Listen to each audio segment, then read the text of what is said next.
ปัญหานี้หรือบ่ที่เฮ็ดให้นักเทรดมือใหม่ติดลบจำนวนหลายคน เมื่อเข้ามาแล้วเบิ่งข้ามเงินทดลอง หรือว่าเงินดีโมนั่นเองสำหรับปัญหานี้ก็ถือว่าเป็นปัญหาที่สำคัญที่ว่าเคยให้คำปรึกษาหลายๆคนในการศึกษาทางด้านการเทรดนี้ลักษณะว่าเข้ามาแล้วใจห้อนยากที่ว่าจะเอาเงินจริงมาเล่นกับระบบเลยอันนี้เป็นการข้ามกระโดดสเต็ปขึ้นไปเนาะกระโดดขั้นนะลักษณะว่าเข้ามาปุ๊บขอวิธีการเอาเงินเข้าเลยนะส่วนหลายโบถามว่าวิธีการที่ว่าเขาจะศึกษาพื้นฐานแนวใด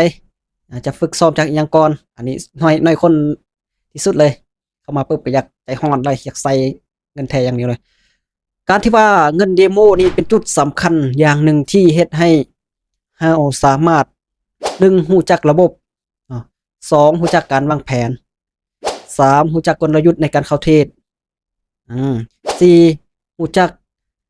การปรับอารมณ์สำหรับการเทรด4ปัญหานี้ก็ถือว่าเป็นจุดสำคัญอย่างน้อยเราต้องฝึกซ้อมเงินเดโมให้มีอัตราชนะหรือว่าวินเรทนี่ 60% ขึ้นไปเราต้องมาแบ่งทุนว่าตัวอย่างเนาะทุนเรามี 1,000 เดโม 1,000 อยู่ในระบบเราลองออกไป10ออเดอร์ใน10ออเดอร์นั้นอัตราชนะแม่น6ออเดอร์ขึ้นไปอัตราชนะ6ออเดอร์ขึ้นไปว่าจะเป็นการเทรด Forex หรือว่าเป็นการเทรด Binary ก็คือกันเนาะต้องออกออเดอร์ถ้าว่าอัตราชนะบ่ฮอด 60% นี่บ่ฟาวเข้ามาเทรดก็ได้เนาะอย่างน้อยต้อง 60% ขึ้นไปซะเนาะถ้าเฮาทุนระดับกลางๆนี่อย่างน้อยต้อง 60% ขึ้นไปหรือว่า100ออเดอร์นี่ก็ต้องชนะ60ออเดอร์ขึ้นไปนะในการบริหารทุนก็ได้คือกันแต่ว่าต้องเซ็งทุนหลายแต่ถ้าว่าเฮาจะเทรดแบบเสมอๆนี่อย่างน้อยต้องชนะ6ออเดอร์ขึ้นไปเนาะเอามาแบ่งทุนลองเบิ่งว่าฝึกซ้อมในครั้งนี้6ออเดอร์นี่ชนะ10ออเดอร์นี่ชนะ6ออเดอร์ขึ้นไปตลอดบ่ตลอดใส่กลยุทธ์เทคนิคส่วนเฮาเอาใส่เงินทดลองฝึกซ้อมเทคนิค MACD หรือว่า Super Trend หรือว่า EMA หรือว่า Bollinger Band ใส่เทคนิคนี้ได้ผล 60% ขึ้นไปตลอดนี่โอเคอันนี้ถือว่าพร้อมแล้วเนาะ